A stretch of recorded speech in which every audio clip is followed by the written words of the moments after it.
दोस्तों, भारत की राजधानी दिल्ली एक ऐसा शहर जो बाहर से बहुत ही खूबसूरत और शांत दिखाई देता है, लेकिन अंदर से उतना ही खतरनाक है। कहते हैं कि दिल्ली एक ऐसा शहर है जो कभी नहीं सोता है। दोस्तों, उसी दिल्ली शहर में शिवानी ठाकुर नाम की एसपी मैडम अपने पद पर नियुक्त थीं। बाहर से सुंदर, सुशील और सौम्य दिखने वाली शिवानी ठाकुर अंदर से बहुत ही पत्थर दिल की थी, बहुत ही खतरनाक थी। एक एक अपराधी शिवानी ठाकुर के नाम से कांपता था, क्योंकि शिवानी ठाकुर का स्वभाव ही ऐसा था। कहते थे कि अगर कोई अपराधी नहीं होता, फिर भी वह शिवानी ठाकुर का नाम सुन लेता तो उनके डर के कारण ही वह इंसान अपना अपराध मान लेता था। दोस्तों, शिवानी ठाकुर एक बहुत छोटे से गांव से निकलकर आई थी, आंखों में बड़े सपने लेकर, और उसने अपना सपना पूरा भी किया। दोस्तों, शिवानी ठाकुर वह महिला थी जो हमेशा न्याय के लिए लड़ती थी। शिवानी ठाकुर ने कभी किसी के साथ अन्याय नहीं किया। वह हमेशा सबकी मदद करती थी, कमजोर लोगों का साथ देती थी। लेकिन पता नहीं था कि एक रात शिवानी ठाकुर की जिंदगी में ऐसी आएगी कि वह शिवानी ठाकुर की जिंदगी उजाड़ देगी। दोस्तों, एक दिन की बात है। एसपी मैडम अपने कैबिन में बैठकर चाय पी रही थी। चाय पीते पीते अखबार की हेडलाइन पढ़ रही थी। तभी वहां पर एक रामू नाम का दरोगा आया और उसने एसपी मैडम को एक ऐसी खबर दी जिसे सुनने के बाद एसपी मैडम के भी पैरों तले जमीन खिसक गई।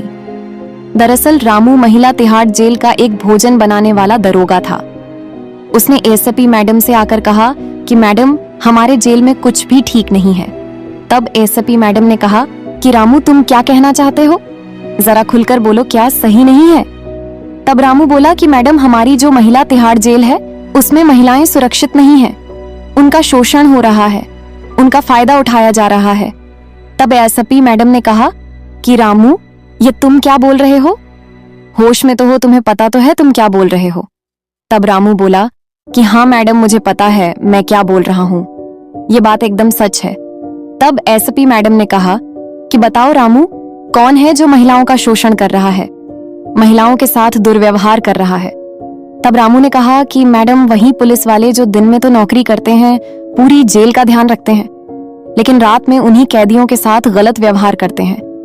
तब एसएसपी मैडम ने कहा कि रामू, तुम्हें पता है तुम कितना बड़ा आरोप लगा रहे हो? तुम्हारे पास कुछ सबूत है? तब रामू बोला कि नहीं मैडम, मैंने यह सब अपनी आंखों से देखा है। आप मेरी बात पर यकीन कीजिए। अगर मैं उन पुलिस वालों से कुछ कहता तो शायद वह पुलिस वाले मेरे साथ भी वही व्यवहार करते जो उन कैदियों के साथ हो रहा है। इसलिए मेरे अंदर हिम्मत नहीं थी उन पुलिस वालों के खिलाफ आवाज उठाने की। इसलिए मैडम, मैंने यह सब बात आपको आकर बताई। अब मैडम भी गुस्से से आग बबूला हो गई, क्योंकि एएसपी मैडम को बिल्कुल भी पसंद नहीं था कि किसी भी महिला के साथ अन्याय हो। और मैंने आपको बताया है कि शिवानी ठाकुर वह औरत थी जो न्याय से लड़ने के लिए हमेशा तैयार रहती थी। अब शिवानी ठाकुर ने, यानी कि एसआईपी मैडम ने रामू से कहा कि रामू, तुम्हारा बहुत बहुत धन्यवाद जो तुमने मुझे ये खबर लाकर दी। लेकिन रामू, एक बात बताओ कि जब मैं पिछले सप्ताह उस जेल में आई थी तब किसी भी महिला ने मुझे ये बात क्यों नहीं बताई? तब रामू ने कहा कि मैडम, वहां पर जितने भी पुलिस वाले हैं वह सभी कैदियों को धरा धमका कर रखते हैं। कहते कि अगर तुमने हमारे खिलाफ मुंह खोला तो तुम्हारी खैर नहीं, हम तुम्हारे साथ इतना बुरा करेंगे कि तुमने सोचा भी नहीं होगा। इस तरह की बातें कहकर पुलिस वाले महिलाओं को डराते हैं। तब एसपी मैडम बोली कि रामू, तुम्हारा बहुत बहुत धन्यवाद जो तुमने हिम्मत दिखाई। मैं तुम्हें सरकार से कुछ ना कुछ अवार्ड जरूर दिलवाऊंगी, लेकिन सबसे पहले मुझे यह बताओ कि इन सब तरह का व्यवहार कब होता है? तब रामू ने बताया कि मैडम, जब सारे पुलिस वाले दिन भर अपनी ड्यूटी करके थक जाते थे तब वह रात को उस महिला कैबिन के पास जाते थे जहां पर सभी महिलाएं अपनी सजा काट रही होती हैं। तब एसपी मैडम ने कहा कि कोई बात नहीं रामू, तुम जाओ और मुझे हर एक खबर देते रहना। मैं आज शाम को ही उस जेल का निरीक्षण करने आ रही हूँ। अब शिवानी ठाकुर के दिमाग में यही बात चल रही थी कि आखिर महिलाओं के साथ ही ऐसा क्यों होता है, क्यों हर बार महिलाओं को ही झुकना पड़ता है। दोस्तों, कहते हैं कि महिला का जीवन बहुत कठिन होता है। अगर कोई महिला गलत होती है तो पूरा समाज उसके खिलाफ खड़ा हो जाता है, कोई साथ नहीं देता है। लेकिन वह भी एक महिला है, उसे भी किसी के सहारे की जरूरत होती है, और एक महिला ही दूसरी महिला को समझ पाती है। एसपी मैडम भी उन महिलाओं का दर्द समझती थी। इसीलिए आए दिन सबसे जाकर जेल में मिलती थी। अब दोस्तों, उसी दिन शाम को एसआईपी मैडम जेल का निरीक्षण करने पहुंची। जब एसपी मैडम ने सब कुछ देखा तो एसपी मैडम को बाहर से तो सब कुछ अच्छा लग रहा था, लेकिन आधी रात में उस जेल के अंदर क्या हो रहा था वह सिर्फ वहां की कैदी महिलाएं ही जानती थीं। अब एसआईपी मैडम ने सब लोगों से पूछताछ की, सारी कैदियों से बात की, लेकिन किसी भी कैदी की हिम्मत नहीं हो रही थी कि वह एसआईपी मैडम को एक इशारा ही कर दे या कुछ बताने की कोशिश करे। तब एसआईपी मैडम समझ गई थी कि यह सब अपना मुंह ऐसे नहीं खोलेगी। दोस्तों, दूसरे दिन एसआईपी मैडम वापस अपने कैबिन में बैठकर यही सोचने लगी कि आखिर में इन सब का भांडा कैसे फोड़ूं, कैसे उन पुलिस वालों को बाहर लेकर आऊं जो महिलाओं का शोषण कर रहे हैं, उनके साथ गलत व्यवहार कर रहे हैं, उनका फायदा उठा रहे हैं। तब एसएसपी मैडम ने सोचा कि अगर मुझे पर्दाफाश करना है तो मुझे ही आज रात जेल में कैदी बनकर जाना पड़ेगा। अब दोस्तों, वह रात आ ही गई थी जिस रात ने एएसपी मैडम की जिंदगी उजाड़ दी थी। लेकिन किस तरह एएसपी मैडम इन सब से लड़ी और जीती, ये भी मैं आपको वीडियो में आगे बताऊंगा। दोस्तों, 18 मार्च गुरुवार का दिन था। रात के 2 ही बज रहे थे। कुछ पुलिसकर्मी ड्यूटी पर सो रहे थे, कुछ पुलिसकर्मी रखवाली कर रहे थे और कुछ पुलिसकर्मी महिलाओं के साथ इस मौज मस्ती कर रहे थे और उनका फायदा उठा रहे थे। अब एसपी मेडन भी कैदी के कपड़े पहनकर तिहाड़ महिला जेल में घुस गई, लेकिन उसे यह पता नहीं था कि वह जिंदा बाहर आएगी या नहीं भी आएगी, क्योंकि कहते हैं कि जेल एक ऐसी जगह है जहां पर खून भी माफ होता है। अगर कोई कैदी किसी कैदी की हत्या कर दे तो वह भी माफ होता है। अगर कोई पुलिस वाला किसी कैदी को मारे तो भी वह माफ होता है। अब दोस्तों, रात के 3 बजे कैदी के कपड़े पहनकर शिवानी ठाकुर सबसे पहले जेल के अंदर पहुंची और उसी इलाके में गई जहां पर महिलाएं अपने कैबिन में बंद थीं। उस कैबिन के बाहर कुछ पुलिस वाले बैठे हुए थे, जो कुछ लोग महिलाओं से डांस करवा रहे थे, कुछ लोग महिलाओं से पैर दबा रहे थे, कुछ पुलिस वाले महिलाओं के साथ गलत व्यवहार कर रहे थे। जब एएसपी मैडम ने यह सब कुछ देखा तो उनके पैरों तले भी जमीन खिसक गई। अब एएसपी मैडम को यह तो पता था कि वह अगर जेल में जा रही है तो उससे कुछ ना कुछ तो सबूत चाहिए ही होंगे न्याय दिलाने लिए, नहीं तो एसएसपी मैडम खुद ही फंस सकती थी। तब एसएसपी मैडम जब उस जेल में उस रात आई तो एसपी मैडम एक गुप्त कैमरा और एक छोटा सा माइक अपने कॉलर में लगा कर गई। जैसे ही एएसपी मैडम वहां पर गई तो एक पुलिस वाला एएसपी मैडम के पास आया और कहने लगा कि तुम कौन हो? मैंने तो तुम्हें आज तक यहाँ पर नहीं देखा, तुम्हारा नाम क्या है? तब एएसपी मैडम ने कहा कि साहब, मैं आज ही आई हूँ, सुबह ही मुझे यहाँ पर लाया गया है। तब एक पुलिस वाले ने कहा कि तुमने क्या अपराध किया है? तब एएसपी मैडम ने कहा कि साहब, मेरे ऊपर चोरी का आरोप लगा है, लेकिन मैंने कुछ नहीं किया है। तब 2-3 पुलिस वाले वहीं पर मौजूद थे और वह कहने लगे कि सब यही कहते हैं कि मैंने कुछ नहीं किया है, तुम्हारा नाम क्या है? तब एसपी मैडम ने अपना नाम रुक्मणी बताया। अभी नाम बहुत अजीब था, इसलिए वहां पर जितने भी पुलिस वाले थे वह सभी यह नाम सुनकर जोर जोर से हंसने लगे और मजाक बनाने लगे। कहने लगे कि अरे ये भी कोई नाम होता है, चलो मेरे पैर दबा दो, आज मेरे पैर बहुत दुख रहे हैं। तब एसपी मैडम ने कहा कि साहब, मैं यहाँ पर सिर्फ अपनी सजा काटने आई हूँ और अभी तक ये प्रूफ नहीं हुआ है एल की मैंने ही हत्या की है, मैं आपके पैर क्यों दबाऊं? तब 2 दरोगा बोले कि हे जरा सवाल जवाब मत करो, चुपचाप जैसा सर कह रहे हैं वैसा करो, वरना अभी तो मैं ऐसे कैबिन में ले जाऊंगा कि तुम उस कैबिन से बाहर आने लायक नहीं रहोगी। तब एसपी मैडम कहने लगेंगी, चाहे कुछ भी हो जाओ, मैं यहाँ पर पुलिस वालों के पैर दबाने नहीं आई हूँ, मैं यहाँ पर अपनी सजा काटने आई हूँ, मुझे झूठे आरोप में फंसाया है, मुझे माफ कर दो, मैं आपके पैर नहीं दबाऊंगी। एल तब एक महिला आई और उसने कहा कि बेटा, यह जो बोल रहे हैं वैसा करो, अगर नहीं किया तो यह तुम्हें बहुत जलील करेंगे, तुम्हें बहुत मारेंगे। तब एसपी मैडम कहने लगे कि नहीं, तुम इनसे क्यों डरती हो? तब वह महिला बोली कि बेटा, हमें डर कर रहना पड़ेगा क्योंकि यहाँ पर इनका ही राज्य चलता है, ये जो कहेंगे हमें वही करना पड़ेगा। तब मैडम कहने लगी कि तुमने आज तक इनके खिलाफ आवाज क्यों नहीं उठाई? इतने में डरों का आया और उसने एएसपी मैडम का हाथ पकड़ लिया और कहने लगा कि चलो, बहुत ज्यादा सवाल जवाब करने आ रहे हैं ना तुम्हें, चलो तुम्हें ऐसे हालात में लेकर जाता हूँ कि तुम वहां से बाहर नहीं आ पाओगी। अब एएसपी मैडम को समझ में आ गया था कि अगर मुझे यह सब भंडा फोड़ना है तो इस दरोगा के साथ जाना ही पड़ेगा। अब दो दरोगा एसपी मैडम को एक कैबिन में लेकर गए। उस कैबिन के आसपास कोई नहीं था, सिर्फ शिवानी ठाकुर और वह दो दरोगा ही थे। वह दरोगा कहने लगे कि बताओ तुम्हारा नाम क्या है और क्यों यहाँ पर आकर इतना सवाल जवाब कर रही हो? ज्यादा गर्मी छड़ी है। एल। तब एक दरोगा दूसरे दरोगा से कहने लगा कि यह आजकल की लड़कियां अपने आप को जाना क्या ही समझती हैं।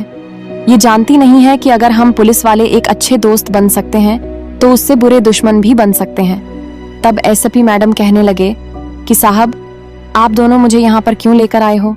मैंने क्या गलत कहा?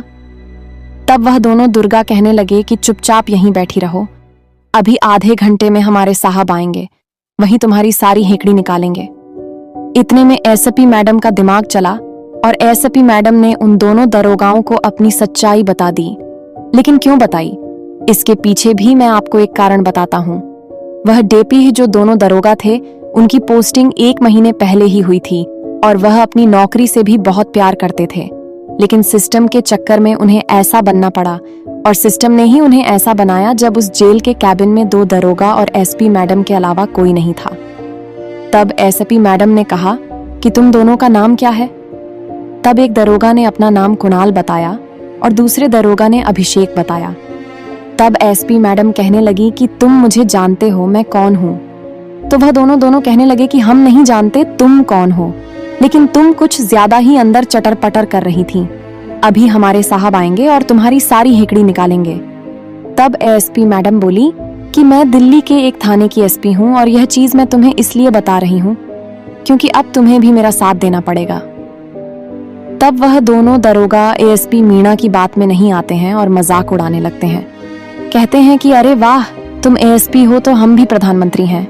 यह नरेंद्र मोदी और मैं राहुल गांधी, ऐसे कहकर एएसपी मीणा का मजाक उड़ाने लगे। तब एएसपी मीणा ने गुस्से में कहा कि तुम भूल रहे हो कि किसके साथ बदतमीजी कर रहे हो। तुम हमेशा हमेशा के लिए अपनी नौकरी से हाथ धो बैठोगे। मेरा साथ दे दो, नहीं तो तुम्हारी जिंदगी जेल में कटेगी। तब वह दोनों पुलिस वाले डर गए थे क्योंकि एसपी मैडम पूरे आत्मविश्वास के साथ बोल रही थी। एल। तब एसपी मैडम ने अपनी जेब में से एक कार्ड निकाला और वह कार्ड जब उन दोनों दरोगा को दिखाया तो वह दोनों दरोगा खड़े खड़े थरथराने लगे, कांपने लगे और एसपी मैडम के पैर में गिरकर बोलने लगे कि मैडम, हमें माफ कर दो जो हमने आपको नहीं पहचाना। मैडम, हमसे बहुत बड़ी गलती हो गई। तब 1 मिनट में कहा कि मैंने तुम्हें एक ही शर्त पर माफ करूंगी, अगर तुम मेरी मदद करोगे तो। तब वह दोनों द्वारा कहने लगे कि हाँ मैडम, आप जो कहेंगे हम वो करेंगे। एल। हम आपकी मदद करने के लिए तैयार हैं। तब एसपी मैडम ने कहा कि मुझे बताओ, हर रोज हर रात इस जेल में महिला कैदियों के साथ क्या होता आ रहा है? तब वह सारी ही बात उन दोनों दरोगा ने बताई जो एसपी मैडम को रामू ने बताई थी। तब एसपी मैडम को यकीन हो गया था कि हाँ, यह सच है। रामू ने उस दिन जो बताया वह सच है। तब एसपी मैडम ने उन दोनों दरोगाओं को अपना गुप्त कैमरा और माइक दिया और कहा कि मेरे पास तो एक माइक और गुप्त कैमरा है ही, लेकिन यह लो, तुम भी इस गुप्त कैमरे और माइक को ले जाकर वहां पर जो कुछ भी हो रहा है उसे कैमरे में कैद करो और मुझे लाकर दो। अब वह दोनों डरों का बहुत डर रहे थे, घबरा भी रहे थे। तब एचपी मैडम ने कहा कि घबराओ मत, मैं तुम्हारे साथ हूँ। तुम दोनों को मैं अच्छे से जानती हूँ, पिछले महीने ही तुम्हारी यहाँ पर पोस्टिंग हुई है। तब वह दोनों का कहने लगे कि मैडम, आपने हमें कैसे पहचाना? तब एसआईपी मैडम ने उन दोनों बच्चे दरोगा का नाम तो देख ही लिया था, उनके माता पिता के बारे में भी थोड़ा बहुत बता दिया। तब वह दोनों दरोगा एसपी मैडम की बात मान गए। एल और एसपी मैडम ने थोड़ी सी उन्हें हिम्मत दिखाई। अब वह दोनों दरोगा कैमरा और माइक लेकर वहां पर चले गए जहां पर सारे पुलिस वाले बैठे हुए थे और महिला कैदियों का शोषण कर रहे थे। सब कुछ कैमरे में रिकॉर्ड करके दोनों पुलिस वालों ने एसपी मैडम को सब कुछ रिकॉर्ड करके लाकर दे दिया और एसपी मैडम तुरंत उसी वक्त जेल से बाहर चली गई। जब वह दोनों दरोगा वापस से उन पुलिस वालों की महफिल में गए तो उनमें से उनके 2 अधिकारियों ने पूछा कि अरे तुम यहाँ पर क्यों आ गए? वो महिला कहाँ गई? जो बहुत जरा सवाल जवाब कर रही थी। जरा मैं भी उससे अकेले में जाकर कुछ सवाल जवाब कर लूं, लेकिन उन दोनों दरोगाओं की मुंह खोलने की हिम्मत नहीं हो रही थी। एल, क्योंकि एसपी मैडम ने उन दोनों अभिषेक और कुणाल को कहा था कि अगर तुमने उन पुलिस वालों को बताया कि मैं एएसपी थी और यहाँ पर कैदी बनकर आई थी, तो मैं तुम्हारा भी वही हाल करूंगी जो उनका होने वाला है। एल, तब वह दोनों दरोगा ने एचपी मैडम को वादा किया कि मैडम, हम वादा करते हैं कि हम नहीं बताएंगे कुछ भी, हम चुपचाप जाकर बैठ जाएंगे। तब वह दोनों दरोगा अपने पुलिस अधिकारियों से कहने लगे कि अरे साहब, उस महिला को तो हमने ही सबक सिखा दिया, छोड़ो आप। तब वहां पर जो हुआ उसे देखकर आप भी और सुनकर आप भी हैरान रह जाएंगे। एसपी मैडम उस रात उस जेल से तो निकल गई। एसपी मैडम दूसरे दिन सुबह वह सारे सबूत लेकर पुलिस हेडक्वार्टर में पहुंची और अपने अधिकारियों को वह सब वीडियो बताई। उसके बाद एसपी मैडम के साथ सारे पुलिस अधिकारी उस जेल में गए और उन सभी पुलिस वालों को हमेशा हमेशा के लिए नौकरी से बाहर निकाल दिया और सस्पेंड कर दिया। तब पूरे पुलिस फोर्स में एसपी मैडम की बहुत तारीफ हुई। जितनी भी कैदी महिलाएं थीं, उन्होंने भी एसपी मैडम के हाथ जोड़े और कहा कि एसपी मैडम, आपका बहुत बहुत धन्यवाद जो हमें इस नर्क से बचाया। हम बहुत परेशान हो गए थे, किसी से कह नहीं पाते थे, कोई हमारी सुनता नहीं था। जब भी आवाज उठाने की कोशिश करते थे, हमारी आवाज दबा दी जाती थी, हमें प्रताड़ित किया जाता था। तब जो मुख्य पुलिस अधिकारी थे, उन्होंने भी एचपी मैडम की बहुत तारीफ की। उन सारे पुलिस वालों को सजा भी हुई और हमेशा हमेशा के लिए उनकी नौकरी भी छीन ली गई, क्योंकि जो अपराध उन पुलिस वालों ने किया था वह अपराध कोई साधारण नहीं था। दोस्तों, तो इस तरह से एसपी मैडम ने इस घटना का भांडा फोड़ा। तो आप सबको ये वीडियो कैसी लगी? अगर आप सभी को ये वीडियो पसंद आई हो तो वीडियो को लाइक कर देना और हमारे चैनल को सब्सक्राइब कर देना।